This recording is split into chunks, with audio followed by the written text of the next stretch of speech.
चलिए, आज मैं आपको क्लास 10th का इंटरनेट मॉडल पेपर जो कि जारी हो चुका है, ठीक ना। आप लोगों के लिए मैं मैथ्स आज मैं मैथ्स सब्जेक्टिव क्वेश्चन बनाने वाला हूं।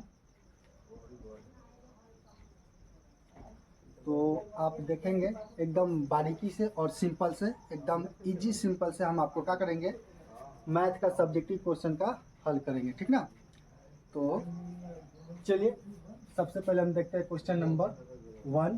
चलिए, पहला क्वेश्चन आप देख सकते हैं। ये पहला क्वेश्चन इंटरनेट मॉडल पेपर जो 2025 के लिए क्लास 10th के लिए मॉडल पेपर जारी हुआ है आप लोगों के लिए। ये मैथ का सब्जेक्टिव क्वेश्चन नंबर 1 से हम बना रहे हैं, ठीक ना। चलिए, एकदम बारीकी से हम लोग इसको सॉल्व करते हैं, ठीक ना। तो चलिए, नंबर 1 क्वेश्चन है, सिद्ध करें कि 2√3 एक अपरिमेय संख्या है।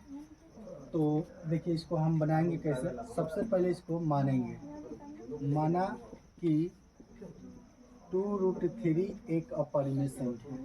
एक अपरिमेय दिया है, यहाँ पर देखिए आपको दिया है अपरिमेय, लेकिन आपको मानना है परिमेय, ठीक ना। हर ऐसा सवाल को ही मानना है। अपरिमेय दिया रहेगा, आपको मानना क्या है, परिमेय। माना कि 2√3 एक परिमेय संख्या, एक परिमेय संख्या है। जब आप इसको परिमेय मान लिए तो इसको p/q के रूप में दर्शाना जरूरी है। इसलिए हम लिख सकते हैं यहाँ पर 2√3 = p/q। जहाँ पर आपको ये भाषा लिखना जरूरी है, लिख देंगे यहाँ पर, जहाँ p तथा q एक धनात्मक पूर्णांक है। ये चीज थोड़ा सा डिफाइन रखते हैं इस भाषा पर, ठीक ना, इस क्वेश्चन के लिए। अब इसको करना क्या, एक स्टेप और आगे बढ़ते हैं। इसको 2√3 = p/q। अब देख सकते हैं यहाँ पर इस साइड जो बराबर के इधर जो 2√3 है, इसको हम √3 जहाँ है वहीं पर छोड़ देंगे, ठीक ना, p। और यहाँ पर देखिए p/q है, और ये दो जो आपका गुना में है इसको बटा में भेज देंगे, ठीक। तो इधर केवल √3 बच गया, और इधर p/2q, समीकरण 1 मानते हैं इसको, ठीक ना। चलिए, अब इसको आप देख सकते हैं, इधर वाला को हम LHS मानते हैं और इसको RHS। समीकरण 1 का LHS भाग देख सकते हैं, यहाँ पर लिखेंगे समीकरण 1 का LHS भाग देख सकते हैं, रूट में है। रूट में कोई भी अंक होता है अपरिमेय बोला जाता है, ठीक ना। तो आप यहाँ पर देख सकते हैं रूट में समीकरण 1 का LHS भाग अपरिमेय, क्या लिख सकते हैं, अपरिमेय तथा ये आप देख सकते हैं RHS भाग p/q के रूप में, जो कि परिमेय है। तो लिख सकते हैं यहाँ पर तथा RHS भाग परिमेय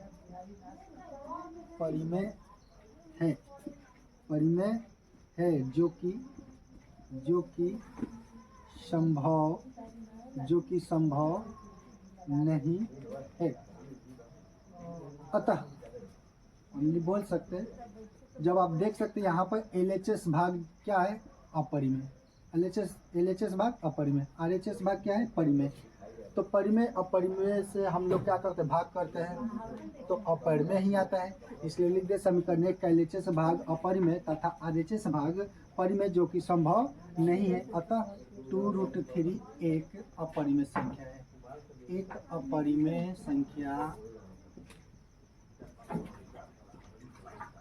संख्या है।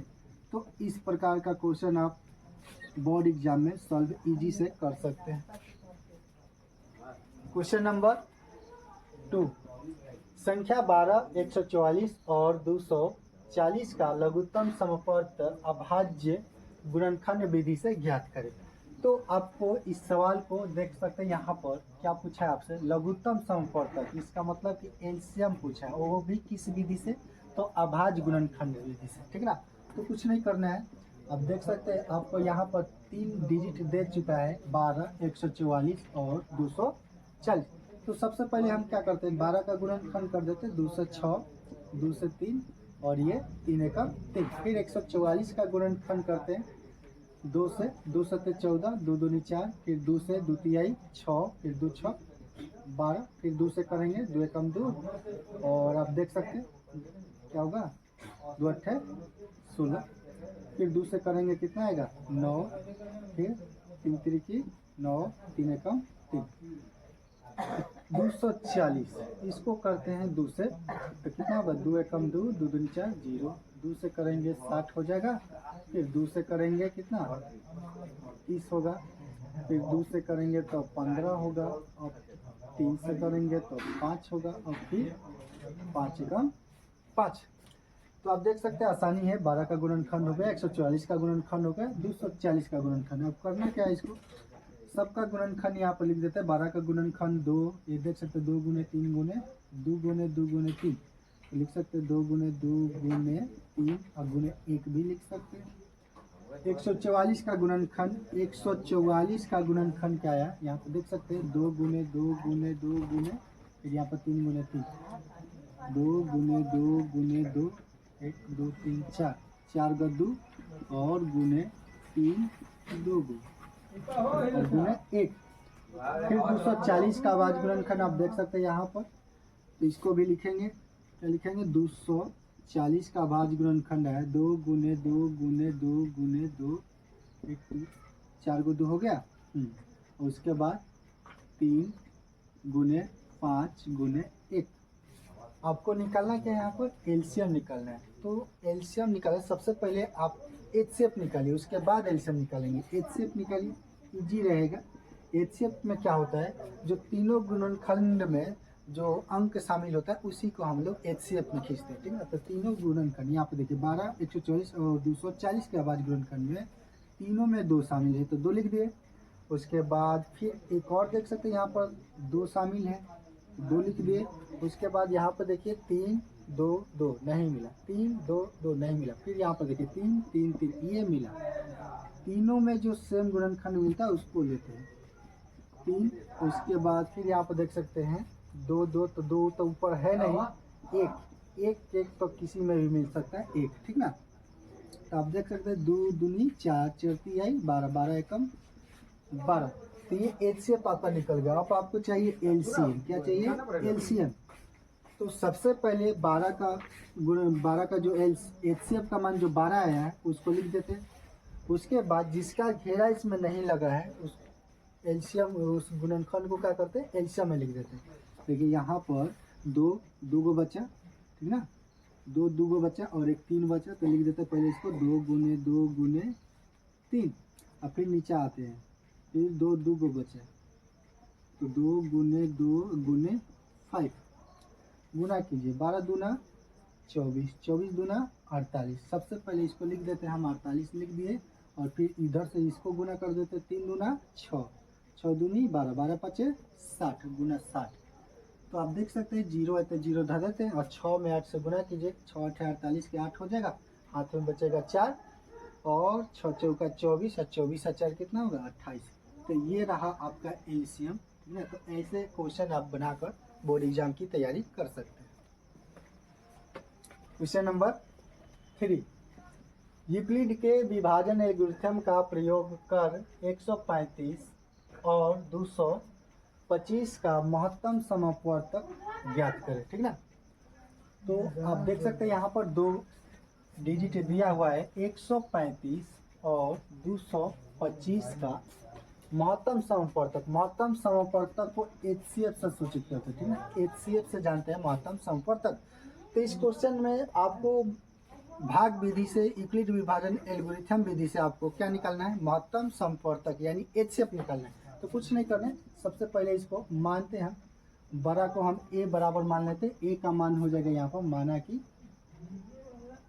कि ए का मान हो जाएगा 225 तथा बी का मान हो जाएगा 135, ठीक ना। तो आपको पता होगा यहाँ पर इसको भाज्य बोलते हैं, भाज्य, जिसको हम ए से सूचित करते हैं, ठीक ना। और इसको हम बोलते हैं भाजक। एकदम बेसिक से आपको बता रहे हैं ताकि ऐसा क्वेश्चन बदल कर भी चेंज करके दे और इस टाइप पर बोले एल्गोरिथम विधि से दे और एचसीएफ निकालने के लिए तो निकाल सकते हैं, ठीक है। इसको भाजक, इसको बोलते हैं हम लोग भागफल, भागफल को हम लोग क्या चीज़ से सूचित करते हैं, भागफल को Q से, और शेषफल को हम लोग R से सूचित करते हैं, शेषफल को RX, शेषफल को हम लोग सूचित करते हैं R से। ठीक, तो आपको करना क्या है, एक का मान देख सकते हैं, एक के जगह पर 225 है, तो हम यहाँ पर एक के जगह पर 225 भर देते हैं। बी के जगह पर देख सकते हैं यहाँ पर बी का मान 135 है, बी के जगह पर 135 भर दिए। आपको भागफल निकालना है और यहाँ पर शेषफल निकालना है। चलिए, और तब जाके हम क्या करेंगे, HCF चुनेंगे। तो यहाँ पर अब सोचिए 135 में हम कितना से गुना करें कि 225 से ऊपर नहीं जाएंगे।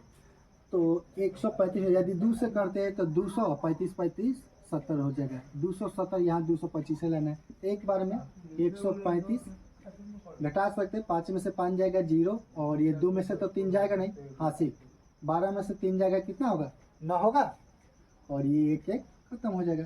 तो अब इस दोनों में आप देखिए, यहाँ पर एक फार्मूला पर यहाँ पर हम शूट करते जाते हैं। यहाँ पर विभाजन एल्गोरिथम का प्रयोग करके बोला है बनाने के लिए। तो फार्मूला आता है एल्गोरिथम का, ये फार्मूला है A बराबर BQ प्लस R। एक आप पहले ही माने थे, A का मान 225 भरते चलिए, B का मान 135 गुने Q आप देख सकते हैं यहाँ पर Q का मान क्या आया 1, और प्लस R का मान यहाँ पर 90 आ गया। जब तक शेषफल 0 ना आए तब तक HCF नहीं निकाल सकते, ठीक ना। यहाँ पर 90 जो है शेषफल का मान, तो यहाँ पर 0 आना चाहिए। चलिए आगे बढ़ते हैं। अब इसको क्या करते हैं, इसको B बना देते हैं और A का मान हो जाएगा आपका 135, ठीक ना। अब सोचिए 90 में हम कितना से गुना करें कि 135 ऊपर नहीं जाएंगे। अगर 2 से गुना करते हैं तो 90 दूना 180 हो जाएगा, जबकि 135 ही है। 1 से गुना कीजिए, 90 में 1 से 90 हो जाएगा, फिर 5 में से 0 जाएगा तो 5 ही होगा, और ये 13 में से 9 जाएगा 4 हो जाएगा, ठीक। तो फिर यहाँ पर A के स्थान देख सकते हैं, A के जगह पर 135 आया ना, तो 225 के नीचे फिर यहाँ पर लिख दीजिए 135 बराबर B के जगह पर क्या हो जाएगा 90 गुने Q का मान 1 और प्लस R का मान, यहाँ पर शेषफल क्या बचा 45। अब भी शेषफल 0 नहीं आया, देख सकते हैं 90 से 45 आया। जब तक शेषफल 0 ना आए तब तक HCF का मान आप नहीं निकाल सकते, यानी महत्तम समवर्तक आप नहीं ज्ञात कर सकते हैं। तो चलिए फिर यहाँ पर हम आपको क्या करते हैं, फिर यहाँ पर इसको B बनाते हैं। B का मान हो जाएगा 45 और A के जगह पर 90 रख देते हैं, A का मान हो जाएगा 90। फिर इसको भाग कीजिए, 45 दूना 90 हो जाएगा। यहाँ पर आपका शेषफल क्या आ गया 0, शेषफल आ गया 0, तो इसी को हम लोग बोलते हैं HCF का मान हो जाएगा 45। इस पर सजाइए, फिर यहाँ पर 135 के नीचे क्या आ जाएगा 45, यानी आपको A के जगह पर हो जाएगा, A के जगह पर 90 हो जाएगा, क्या होगा 90, फिर B के जगह पर 45 गुने Q का मान 2 और प्लस शेषफल का मान 0। तो देख सकते हैं शेषफल का मान 0 है ना, तो यहाँ पर HCF हो गया आपका 45। तो आप इस विधि से बना सकते हैं और इस विधि से भी बना सकते हैं। ज़्यादा फायदा होगा आप इस विधि से, भाग विधि से बना देंगे, HCF आपका निकल जाएगा, ठीक ना। तो बस ऐसे ही क्वेश्चन आप बोर्ड एग्जाम में बनाएंगे। क्वेश्चन नंबर 4, द्विघात बहुपद 6y² माइनस 3 माइनस 7y के शून्यांकों को ज्ञात करें, ठीक। तो इस प्रकार का क्वेश्चन बोर्ड एग्जाम में एक जरूर आएगा, ठीक ना। तो देख सकते हैं, सबसे पहले इसको उतारते हैं, 6y² माइनस, यहाँ पर देखिए 6y² माइनस 7y उतारते हैं, ठीक ना। यहाँ पर देखिए घात यहाँ पर 2 है ना, 2 के बाद 1 वाला उतारेंगे, उसके बाद 0 वाला, ठीक ना। तो सबसे पहले हम यहाँ पर इसको पहले लिखते हैं, minus 7y minus 3 equal to 0। अब इसका गुणनखंड करते हैं, शून्य निकालना है तो क्या करते हैं हम, यहाँ पर बराबर में 0 दे दिए। ये देखिए शुरू वाला अक्षर मान और अंतिम वाला अक्षर मान में हम लोग गुना कर देते हैं। गुणनखंड निकालने के लिए यही एक तरीका है, शुरू वाला अक्षर मान और अंतिम वाला अक्षर मान में गुना कर दिए, गुना किए। यहाँ पर 18 है, 18 का फैक्टर और जो है 2 पार्ट में तोड़ दीजिए। 6 गुने 3 18 होता है, एक 9 गुने 2 ये भी 18 होता है, ठीक ना। अब आपको देखना है यहाँ पर कि कौन सा बीच में शूट हो रहा है। यहाँ पर 7 है, ठीक ना, या तो जोड़कर या तो घटाकर 7 आना चाहिए। तो देखिए 9 में से 2 घटाइए 7 आ जाएगा। तो इस चीज़ को हम शूट कर सकते हैं बीच में, कैसे, 6y² -9 में से +2y घटाएंगे -3 = 0। ऐसा करना है कि फिर अगला पद से पिछला पद मिल जाना चाहिए।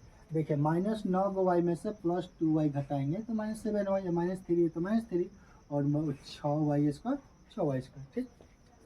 अब आपको करना क्या है, ये दोनों में कॉमन सोचिए। 3 के पारा इसमें भी है, 3 के पारा इसमें भी है, तो 3 कॉमन ले लिए। y इसमें भी है, y इसमें भी है, 3y कॉमन हो गया। अब यहाँ पर आपको 6y² लाना है, तो सोचिए 3y हो गया, 3 में 2 से गुना कीजिए, 3 दूना 6 हो जाएगा। और यहाँ पर डबल y, एक y तो बाहर कॉमन खींच चुके हैं, ठीक ना, एक y अंदर आपका चला जाएगा। फिर यहाँ पर माइनस है तो माइनस। अब सोचिए 9 लाना है, ठीक है, तो 3 में 3 से गुना कर देंगे, 3 3 की 9, और y जो यहाँ है वो तो बाहर है, कॉमन ले चुके हैं। फिर यहाँ पर आप सोचिए, यहाँ पर जो ऐसा कॉमन लीजिए जो यहाँ पर आ चुका है वही आना चाहिए, ठीक ना। सोचिए ये दोनों में कॉमन क्या होगा। तो आपका 2y जो दिखाई दे रहा है, 2y -3 यहाँ पर अंदर बनना चाहिए। तो कॉमन क्या लेंगे, 1, सीधी सी बात है, 2y अंदर जाएगा, यानी 2y और -3 = 0। गुना करके देखिए, 1 में 2y से 2y आ जाएगा, फिर प्लस माइनस माइनस हो जाएगा, 1 में 3 से गुना कीजिए 3। अब आपको क्या करना है, ये दोनों कोष्ट में से एक ही लिखेंगे, 2y -3, और जो बच गया उसको भी कोष्ट में लिखेंगे, 3y + 1 = 0। अब आपको एक क्या है कि 0 के साथ चल देना है। सबसे पहले देखिए 2y -3 = 0 के साथ चलते हैं, 2y -3 = 0, 2y = 0। यहाँ पर देखिए माइनस में, इसको उधर फेंकिए, प्लस में जाएगा, 2y = 3 हो जाएगा, इसलिए y का मान आपका 3/2 आ जाएगा।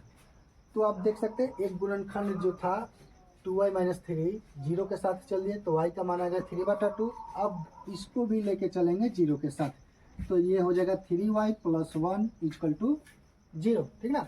देख सकते हैं यहाँ पर 3y जहाँ पर y पर छोड़ देंगे, और 0 प्लस में 1 है, इसको उधर फेंकेंगे तो माइनस में जाएगा।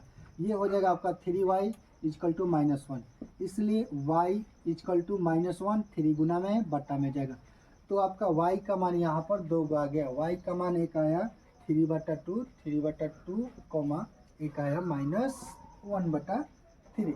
तो वैसा क्वेश्चन आपको देखने के लिए मिलेगा बोर्ड एग्जाम में, आप इसी तरह बना सकते हैं, ठीक ना। Question number 5, px = x² -18x + 81 तथा qx = x - 9, तो px/qx का घात ज्ञात करें। अब देख सकते हैं यहाँ पर देखिए, ये आपका इतना दे दिया px का मान, ठीक, और इतना दे दिया आपका qx का मान, ये है qx का मान। तो यहाँ पर शर्त दे दिया px/qx का घात निकालना है। अगर ऑब्जेक्टिव में इस सवाल को पूछे तो कुछ नहीं करना है। आप देख सकते हैं यहाँ पर x² -18x + 81, और qx का मान दिया हुआ है, बटा में है ना जी, तो qx का मान यहाँ पर भर देते x - 9। अगर घात पूछे तो आपको हाई सब से नहीं लेना देना है, ठीक ना। आप देख सकते हैं यहाँ पर x का घात, नीचे वाला देख सकते हैं x का घात 1 और यहाँ x का घात 2 है, तो इसको x का घात 2 और नीचे वाला जब ऊपर ले जाएंगे तो घट जाएगा, यानी x का घात 1 हो जाएगा, 2 में से जाएगा 1। इसका मतलब कि इसका घात 1 बचेगा, क्या बचेगा 1। लेकिन ये है आपको 2 नंबर में पूछा हुआ, तो 2 नंबर के जैसा हम बनाते हैं। चलिए इसको हम क्या करेंगे, भाग देना है qx से px में। तो चलिए qx का मान क्या दिया है आपको, x - 9, इससे भाग करना है किस में, x² -18x + 81। अब इसको हम क्या करते हैं, देख सकते हैं यहाँ पर शुरू वाला x और यहाँ भी x, शुरू वाला आप मिला सकते हैं। यहाँ पर एक, यहाँ पर x का पावर 1 है, यहाँ पर x का घात 2 है। तो सोचिए हम कितना रखें, कितना से गुना करें कि x का घात यहाँ पर सेम आना चाहिए, पहला डिजिट सेम आना चाहिए, जो x का घात 2 है नीचे भी x का घात 2 आना चाहिए। तो कब आएगा, यहाँ पर x का पावर 1 ऑलरेडी पहले से है, यहाँ भी x का पावर 1 हो जाएगा, गुना करेंगे तो x का पावर 2 हो जाएगा। और -9 इसके साथ है, ये भी उसी के साथ गुना होगा, तो ये हो जाएगा -9x। ठीक, अब देखिए ये प्लस में है तो इसको माइनस में, माइनस में है तो प्लस में, ये एक्स स्क्वायर प्लस में माइनस में कैंसिल हो गया। अब देख सकते हैं यहाँ पर -18x में से +9x घटाएंगे तो 9x बचेगा, माइनस में बचेगा, का चिन्ह बचेगा क्योंकि माइनस वाला संख्या ज़्यादा है। अब देखिए +81 को उतार देते हैं, इस माइनस को क्या कीजिए यहाँ पर धर दीजिए। ठीक, इस माइनस को यहाँ पर धर दें और अब सोचिए हमको 9x लाना है, तो x तो पहले से मालूम है, यहाँ पर 9 सिर्फ 9 से गुना करेंगे, 9 में x से क्या हो जाएगा -9x, -9 में x से गुना करेंगे -9x, और फिर ये देखिए माइनस माइनस हो जाएगा प्लस, और 9 में 9 से गुना कीजिए 81, माइनस है तो प्लस और ये प्लस है तो माइनस। अब देख सकते हैं प्लस माइनस कैंसिल हो गया, पूरा शेषफल आपका 0 बच गया। तो आप यहाँ पे लिख सकते हैं, जब घात ना पूछा था तो यहाँ लिख सकते हैं जब Rx का मान क्या आ गया आपका 0, शेषफल Rx का मान 0 आ गया, तब बोल सकते हैं तब Qx का जो मान है आपका ये x -9 जो कि इसका घात लिख सकते हैं यहाँ पर, जो कि इसका घात 1 होगा। बस इतना आपको काम कर देना है, बस 2 नंबर आपको मिल जाएगा। क्वेश्चन नंबर 6, यदि बहुपद f(x) बराबर 5x² - 7x + 1 के शून्यक अल्फा तथा बीटा है तो α² + β² का मान ज्ञात करना है। तो चलिए इस क्वेश्चन को हम सबसे पहले यहाँ पर डार्क लगाते ही इसका फार्मूला आपको पता होना चाहिए, α² + β² का फार्मूला। तो यहाँ पर लिख देखते हैं, α² + β² = होता है अल्फा प्लस बीटा का दी होल स्क्वायर हो जाएगा और -2 इंटू अल्फा इंटू बीटा, ये होता है। आपको एक फार्मूला याद होना चाहिए, a² + b² का फार्मूला होता है a + b का दी होल स्क्वायर -2ab। बस इसी फार्मूला पर ये बन रहा है, ठीक ना। देख सकते हैं α² + β² बराबर क्या किए हम, अल्फा प्लस बीटा का the whole square -2 into alpha into beta. अब देखिए आपको क्या करना है, सबसे पहले यहाँ पर आपको डार्क लगाना है, ये a का मान हो जाएगा 5, ठीक, और ये हो जाएगा b का मान -7 और c का मान हो जाएगा 1। तो एक फार्मूला आप याद रखेंगे, अल्फा प्लस बीटा का फार्मूला होता है -b/a और अल्फा इंटू बीटा का फार्मूला होता है c/a। इस फार्मूला को याद करने से ये सवाल इजी से बन जाएगा। देखिए अल्फा प्लस बीटा क्या होता है -b/a, यहाँ पर लिख देते हैं -b/a, स्क्वायर है स्क्वायर, -2 गुना है बीच में, गुना दे देते हैं, यहाँ पर इंटू बोला जाएगा गुना, और अल्फा इंटू बीटा यानी अल्फा इंटू बीटा का मान देख सकते हैं फार्मूला, ये अल्फा इंटू बीटा का फार्मूला होता है c/a, तो c/a भर दिए। अब आपको करना क्या है, माइनस है तो माइनस, अब b का मान देखते हैं यहाँ से a का मान 5, b का मान -7, तो ऑलरेडी पहले से माइनस है, b के मान भी माइनस है तो प्लस कर देते हैं, अब b का मान यहाँ पर 7 हो जाएगा और बट्टा a का मान 5 हो जाएगा, इसका स्क्वायर है तो स्क्वायर -2 गुने a, 2 गुने, अब देख सकते हैं यहाँ पर c है, c का मान क्या होगा 1 अब बट्टा a का मान 5। अब इसका स्क्वायर कीजिए, 7 का स्क्वायर कीजिए 49 होगा और बट्टा 5 का स्क्वायर कीजिए 25 हो जाएगा। अब माइनस यहाँ पर देख सकते हैं 2 में 1 से गुना कीजिए 2 हो जाएगा और 5। अब आप एलसीएम लेंगे तो क्या होगा 25, 5 का एलसीएम 25 होगा। अब सोचिए 25 1 बार में, ये 5 बार में, तब ना 25 होगा। अब सोचिए 1 में 49 से गुना कीजिए 49, बीच में माइनस है माइनस, अब 5 में 2 से गुना कीजिए 10, तो सोचिए 49 में से 10 घटेगा तो कितना होगा 39, अब बट्टा 25 है तो 25। तो वैसे क्वेश्चन को इजी से सिंपल बोर्ड एग्जाम में सॉल्व कर सकते हैं। क्वेश्चन नंबर 7, समीकरण युग्म x - 2y = 0 तथा 3x + 4y - 20 = 0 को हल करें। तो इसको हम सबसे पहले उतारते हैं, x - 2y = 0, इसको समीकरण एक मानते हैं, ठीक। अगला है 3x + 4y, और यहाँ पर देख सकते हैं 3x + 4y उतार दिए और बराबर की इधर दिया -20, ठीक ना। तो इसको उधर फेंकते हैं, बराबर 0 माइनस में है तो इधर प्लस में हो जाएगा। अब इसको सजाते हैं, 3x plus 4y is equal to 0, 20 जोड़ेंगे तो 20 होगा। यहाँ पर मानते हैं समीकरण 2, ठीक ना। अब देखिए समीकरण 1 और समीकरण 2 को या तो जोड़ सकते हैं या तो घटा सकते हैं। तो अगर y का पद बराबर करना चाहेंगे तो समीकरण को हम जोड़ेंगे। क्या करेंगे? जोड़ेंगे। तो पद बराबर कैसे है भाई? ये तो 4y है, इसको भी 4y करना है तो 2 से गुना कर दीजिए, 2 2 जा 4 हो जाएगा ना। तो चलिए गुना कीजिए, 2 में x से 2x माइनस 2 2 जा 4y इजकल टू 2 में 0 से गुना कीजिए 0, और इसमें किसी से गुना नहीं करना है, सिंपल 1 से कर सकते हो या नहीं भी कर सकते हो, चलो कोई फर्क नहीं पड़ेगा। 3x plus 4y is equal to 20। अब क्या कीजिए, जब इसको जोड़ना ही है तो कुछ नहीं करना आपको, यहाँ पे देख सकते हैं -4y अब प्लस 4y, इसको कैंसिल कर देंगे और ये 3 2 जोड़ेंगे, 3 गो 2 गो 5x हो जाएगा इजकल टू, यहाँ पर देख सकते हैं 20 है तो 20 काटिए इसको, 5 एकम 5, 5 चौका 20, यानी x का मान आपका 4 निकल गया। x का मान क्या निकला? 4। y का मान निकलना है, y का मान निकालने के लिए हम क्या करेंगे? समीकरण 1 में भर देंगे। समीकरण 1 में x का मान रखने पर, समीकरण 1 में x का मान रखने पर, तो चलिए समीकरण 1 देख सकते हैं क्या है, x माइनस 2y बराबर 0, x माइनस 2y बराबर 0। इसमें आपको x का मान रखना है, x का मान क्या है? 4, तो x के जगह पर 4 माइनस 2y इजकल टू 0, 4 रख देते, जहाँ पर है वहीं पर छोड़ देते 4 को, बराबर में 0, इधर माइनस में है, इसको उधर फेंकेंगे तो प्लस में चल जाएगा, ठीक ना, बराबर को उधर प्लस। अब सोचिए 4 इजकल टू 0, 2y जोड़ो 2y होगा, 2 एकम 2, 2 2 जा 4 कट गया, 2 इजकल टू y, इसका मतलब y का मान क्या आ गया? 2। तो आप बोल सकते हो अतः x का मान 4 और y का मान 2। इस प्रकार आप इक्वेशन समीकरण बोर्ड एग्जाम में हल कर सकते हैं। क्वेश्चन नंबर 8, द्विघात समीकरण 3y square minus 2√6y plus 2 बराबर 0 का विविधकर ज्ञात करें। यहाँ पर दो चीज विविधकर ज्ञात करें और फिर उसकी प्राकृतिक बताएं।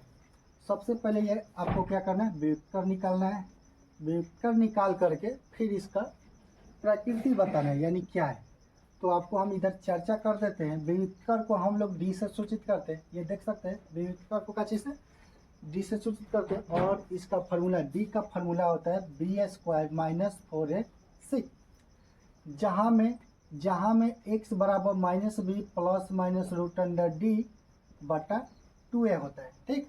तो इसका तो चर्चा इसमें नहीं करना है, बस आपको बोला है कि विविधकर यानी डी का मान निकालना है और उसका क्या बताए? प्रकृति बताए। तो प्रकृति किस हिसाब से होता है देख सकते हैं यहाँ पर, डी अगर डी का मान अगर 0 से क्या हो, डी का मान 0 से बड़ा, डी का मान 0 से बड़ा, जिधर मुँह बड़ा वही बड़ा, यानी डी का मान चाहिए आपको। तो अगर डी का मान 0 से बड़ा हो तो इस स्थिति में आप बोल सकते हैं मूल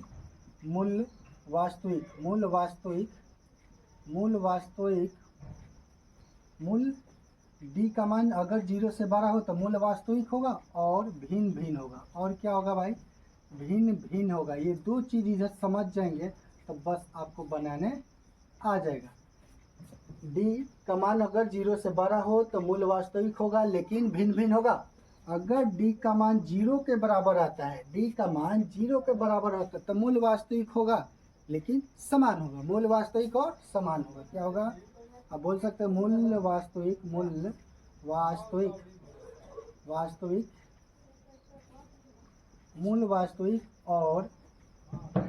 वास्तविक और समान होगा, ठीक।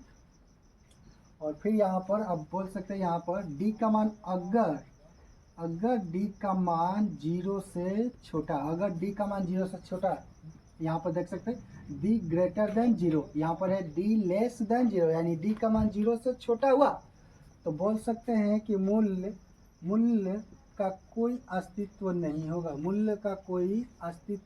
होगा। अस्तित्व नहीं होगा। कब? जब d का मान 0 से छोटा हो तो कोई मूल अस्तित्व नहीं होगा। चलिए इसको हम बनाते हैं। सबसे पहले b कर दिया है तो d निकालते हैं। d बराबर फार्मूला आता है b² माइनस 4ac। अब b का मान, फिर a का मान, c के मान कहाँ से खींचना है देख सकते हैं यहाँ पर। ये आपका a का मान हो जाएगा 3, b का मान हो जाएगा -2√6 और यहाँ पर c का मान हो जाएगा आपका 2। तो बैठा सकते हैं। b का मान दे सकते हैं, b का मान माइनस में है तो माइनस में लिख दिए और 2√6 b का स्क्वायर है तो इसका भी स्क्वायर कर सकते हैं। -4 गुने a का मान 3 है तो 3 और गुने b का मान 2। माइनस का ये देखिए माइनस का वर्ग खत्म हो जाएगा, ठीक। और 2 का वर्ग कीजिए 4 और ये देखिए 2√6 यानी 2 गुना में है तो गुना में दे दिए और रूट स्क्वायर से रूट खत्म हो जाएगा मने, ठीक ना। स्क्वायर से रूट खत्म तो केवल 6 बचेगा और माइनस यहाँ पर देखिए 4 12, 12 दूना 24, ये आपका 24 आ जाएगा। तो इसको d बराबर लेते चलेंगे और देखिए 6 चौका 24 माइनस 24, d बराबर 24 में से 24 घटाएंगे कहा गया 0। तो आप बोल सकते हैं यहाँ पर देख सकते हैं d बराबर जब 0 आता है तो मूल वास्तविक हम समान होता है। लिख सकते हैं अतः जब d बराबर 0 हो तो बोल सकते हैं क्या, मूल वास्तविक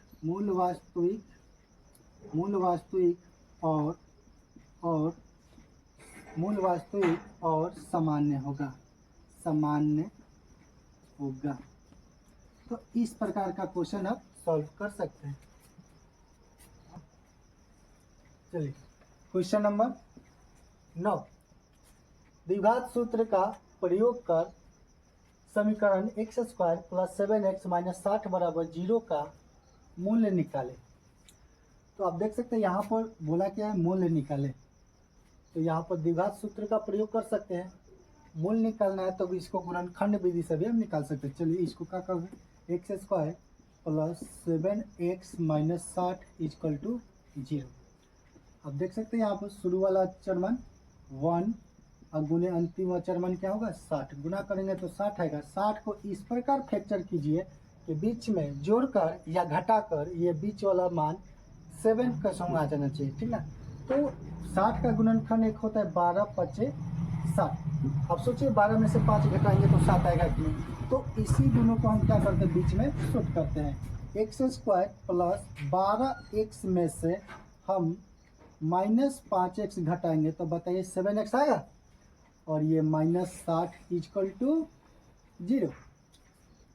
तो अब देखिए यहाँ पर जोड़ा पेयर हो गया, ये दोनों में कॉमन और ये दोनों में कॉमन ले सकते हैं। तो सोचिए यहाँ पर x, यहाँ भी x, बल्कि यहाँ पर डबल x। तो x को हम बाहर घिस लेते हैं, ठीक। x में x से गुना करेंगे x² प्लस है प्लस। अब सोचिए ये वाला x बाहर है तो केवल आपका अंदर क्या होगा 12 और माइनस यहाँ पर ऐसा कॉमन सोचिए कि जो यहाँ पर x + 12 कोष्ठ में बन चुका है, x + 12 से यहाँ पर बनना चाहिए। क्या कॉमन खींचे तो आप देख सकते हैं यहाँ पर 5x है -5x, जबकि x केवल अंदर जाना चाहिए तो 5 कॉमन कर लीजिए x। अब सोचिए 5 में हम कितना से गुना करें कि 60 आ जाए। तो पहले माइनस से गुना करेंगे क्या होगा प्लस होगा। तो यहाँ पर प्लस लगा देते हैं -+- 12 × 5 = 60 = 0। यानी दोनों गुणनखंड का मतलब होता है कि दोनों कोष्ठ में जो बीच में अंक होता है वो सेम होना चाहिए। प्लस में तो ये भी प्लस में, x + 12 ये भी x + 12। ये चीज़ अगर सेम होगा तो समझिए कि कोई सा गुणनखंड आप बना सकते हैं। अब आप क्या करेंगे, दोनों तो सेम है ना, है एक के को लिखेंगे, दोनों में से कोई एक लिखेंगे x + 12 और जो गुणनखंड जो कोष्ठ में नहीं है उसको भी हम कोष्ठ में करेंगे x - 5 = 0। अब दोनों को क्या करेंगे, एकाएकी 0 के साथ चल देंगे, यानी x + 12 = 0 के साथ चलेंगे तो ये हो जाएगा x बराबर 0। ये प्लस में 12 है, इधर भेजेंगे माइनस में। इसका मतलब कि x का मान आपका -12 हो जाएगा और फिर यहाँ पर इसके साथ भी 0 के साथ चलेंगे तो x - 5 = 0। x बराबर 0 माइनस में, ये देख सकते हैं माइनस में, इधर भेजेंगे प्लस में हो जाएगा। इसका मतलब x + 5। तो आप बोल सकते हो x का मान, अतः x का मान आपका 2 गया है, एक माइनस में 12 आया, एक माइनस में 12 और एक प्लस में 5 आया। तो इस प्रकार का क्वेश्चन आप इजी से सॉल्व कर सकते हैं। क्वेश्चन नंबर 10, क्या संख्याओं की सूची 5, 11, 17, 23 डैश डैश का कोई पद 301 है? तो देखिए यहाँ पर कोई पद पूछा है, इसका मतलब आपसे क्या पूछ लिया, टीएन। टीएन का मान दिया हुआ है 301, तो आप लिख सकते हैं टीएन इजकल टू 301, ठीक ना। अब यहाँ पर टीएन का फॉर्मूला होता है ए प्लस एन माइनस 1 गुने डी इजकल टू 301। अब आप बोलेंगे ए का मान डी का मान, तो ए का मान यहाँ पर प्रथम पद ए का मान हो जाता है, ठीक। और डी का मान निकालने के लिए क्या करते हैं, दूसरा पद में से पहला पद घटा लेते हैं, यानी a2 माइनस a1। तो दूसरा पद आपका 11 हो जाएगा और पहला पद 5 हो जाएगा। जब घटाएंगे तो 11 में से 5 जाएगा 6, इसका मतलब कि आपका डी का मान क्या हो जाएगा 6। तो चलिए ए की जगह पर ये प्रथम पद को भर सकते हैं, ए का मान 5 और प्लस n माइनस 1 गुने डी, एन का तो मान निकालना है आपको, ठीक ना। और डी का मान यहाँ पर देख सकते हैं, डी का मान 6 निकल चुका है, इजकल टू 301। अब देखिए यहाँ पर 5 जो है प्लस में है, बराबर के उधर फेंकेंगे तो कहाँ जाएगा माइनस में, तो इसको n माइनस 1 गुने 6 इजकल टू 301 प्लस में है, इसको इधर माइनस में भेज सकते हैं, -5। अब बताइए n माइनस 1 गुने 6 इजकल टू 301 में से 5 घटाएंगे तो कितना बचेगा 200 आपका यहाँ पर 200 क्या बचेगा 296 हो जाएगा, ठीक। अब इसको 2 के पास से काट सकते हैं, 2 तिहाई 6, 2 एकम 2, 2 चौका 8, एक बचा ना, 2 अठे 16। तो ये आपका आ गया n माइनस 1 गुने 3 इजकल टू 148। अब आपको करना क्या, ये 3 कटेगा नहीं, कहाँ जाएगा बटा में, तो इधर बच जाएगा आपका n माइनस 1, क्या बचेगा n माइनस 1 इजकल टू 148, ये गुना में 3 है, बटा में जाएगा, ठीक। अब देखिए अब आपका n माइनस 1, ये माइनस में है, इसको भी उधर फेंकेंगे तो ये 148 बट्टा में 3, ये माइनस में 1 है, इधर प्लस में आएगा तो 1 बटा 1 कर सकते हैं, ठीक। आप देख सकते हैं यहाँ पर एलसीएम क्या होगा 3 होगा, तो ये 1 बार में और ये 3 बार में, 1 में 148 से गुना करेंगे 148 हो जाएगा, और प्लस 3 में 1 से गुना करेंगे 3, तो ये n का मान आपका देख सकते हैं यहाँ पर क्या आएगा 3, 8 3 कितना होगा 11 का 1 हाथ में बचा 1, और फिर 4 है 5, 1 है तो 1 बटा 3। तो अब आप देख सकते हैं n का मान 151 बटा 3। तो इस ऐसे क्वेश्चन में जब भी आपको एपी में दिया जाए, आप बोलेगा टीएन का मान निकालने के लिए, तो एपी वाला जो होता है n का मान यहाँ पर बटा में नहीं होना चाहिए और माइनस में नहीं होना चाहिए, तो यहाँ पर लिख सकते हैं अतः यहाँ पर कोई सा पद 301 है, तो बोल सकते हैं अतः यह 151 बटा 3 एपी में नहीं है, बस इतना बोल सकते, एपी में नहीं है।